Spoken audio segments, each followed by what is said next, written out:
ठहरा रहा है। इस वीडियो पर कांग्रेस सांसद इमरान मसूद ने अपनी प्रतिक्रिया दी। उन्होंने कहा कि इस वीडियो से मैं सहमत नहीं हूं। उसने फिदाइन हमले को जस्टिफाई किया है।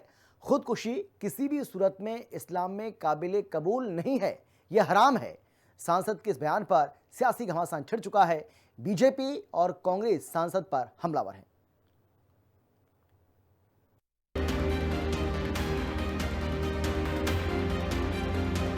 खुदकुशी हराम है।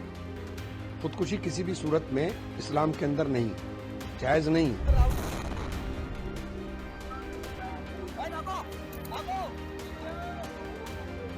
और ये भटके हुए लोग हैं। इन भटके हुए लोगों की बात से इस्लाम की तस्वीर पेश नहीं हो सकती।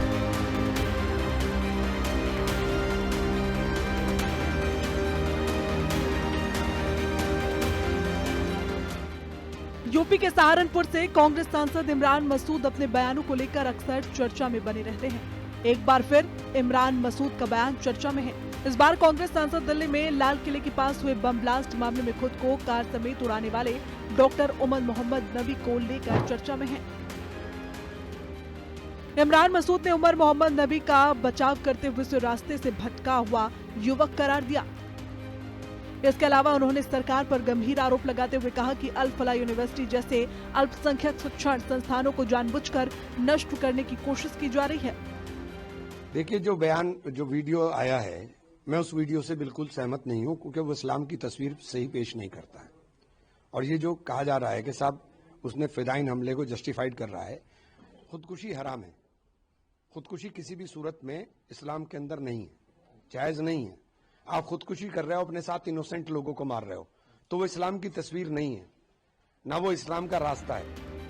आपको बता दें कि देश की राजधानी दिल्ली में लाल किले के पास डॉक्टर उमर मोहम्मद नबी ने खुद को कार समेत उड़ा लिया था। धमाका इतना तेज था कि कई किलोमीटर तक इसकी आवाज सुनाई गई थी और 15 लोगों की मौत हो गई थी। मंगलवार को उमर मोहम्मद का एक और वीडियो सामने आया, जिसमें उसने आत्मघाती बम विस्फोट को सही ठहराने की कोशिश की थी। It is martyrdom operations, and it is being known in Islam. There are multiple. Umar के इस वीडियो पर कांग्रेस सांसद इमरान मसूद ने अपनी प्रतिक्रिया दी। उन्होंने कहा कि जो वीडियो आया है उससे मैं सहमत नहीं हूँ। ये जो कहा जा रहा है कि उसने फिदाइन हमले को जस्टिफाई किया, खुदकुशी की भी सूरत में इस्लाम में काबिल कबूल नहीं है, हराम है। इस्लाम का रास्ता है। वतन के साथ मोहब्बत करना हमें हमारा इस दीन सिखाता है। तो आप ऐसे काम करके, ऐसी बात करके जो वतन के खिलाफ हो और उसको इस्लाम से हाथ जोड़ने का काम करें, उसका इस्लाम से कोई लेना देना नहीं है। और ये भटके हुए लोग हैं। इन भटके हुए लोगों की बात से इस्लाम की तस्वीर पेश नहीं हो सकती। कांग्रेस सांसद के इस बयान के बाद सियासी घमासान छिड़ गया। बीजेपी ने उसके बयान को आतंकवाद को संरक्षण देने वाला बताया है। देखिए, एक तरफ तो आज एक वीडियो आया है जिसमें कि किस प्रकार से दिल्ली ब्लास्ट का जो मास्टरमाइंड आतंकी था, वो सुसाइड बॉम्बिंग को जायज ठहरा रहा है, जस्टिफाई कर रहा है। और दूसरी तरफ उसी दिन पर स्पिन डॉक्टर ऑफ टेरर की तरह काम करते हुए इमरान मसूद, कांग्रेस पार्टी के सांसद, बोलते हैं कि ये भटके हुए युवा है। एक पूरा का पूरा इकोसिस्टम वोट बैंक नीति को राष्ट्र नीति के ऊपर रखते हुए जब से ये आतंकी हमला हुआ है, आतंकियों के बचाव में उतरा है। चाहे वो महबूबा मुफ्ती हो, चाहे वो हुसैन दलवाई हो, चाहे वो अबू आजमी हो, चाहे वो इमरान मसूद हो, चाहे वो अनुमा आचार्य हो। ऐसा लगता है कि तुष्टीकरण के नाम पर आतंकी बचाओ गैंग फिर से एक बार काम पर। और ये कोई नई बात नहीं है, ये पुरानी रीति हो चुकी है इनकी।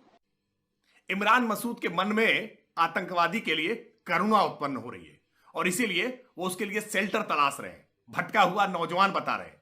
सच बात यह है कि इंडिया अलायंस का यह घोषित एजेंडा है मजहबी तुष्टीकरण के लिए, वोट बैंक पॉलिटिक्स के लिए। पहले भी वो आतंकियों के पक्ष में इस तरह के बयान देते रहे। उनके तमाम नेता इस बात के लिए कुख्यात हैं। स्वयं श्रीमती सोनिया जी की आंखों से आंसू नहीं रुक रहे थे बाटला हाउस एनकाउंटर में आतंकवादियों के मारे जाने के बाद।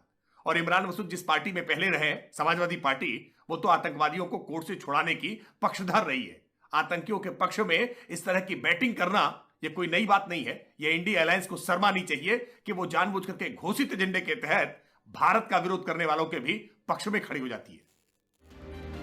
इसके साथ ही इमरान मसूद के बयान को लेकर सोशल मीडिया में उनकी आलोचना हो रही है। आपको बता दें कि दिल्ली में पिछले हफ्ते हुए ब्लास्ट में 15 लोगों को अपनी जान गंवानी पड़ी थी। इसके बाद से सुरक्षा एजेंसियां आतंकियों के धरपकड़ और उसकी मौजूद को खत्म करने में जुट गई हैं। स्पेशल रिपोर्ट हिंदी खबर। तो एक आतंकी को भटका हुआ नौजवान कहने पर बीजेपी कांग्रेस पर भड़क गई है और कांग्रेस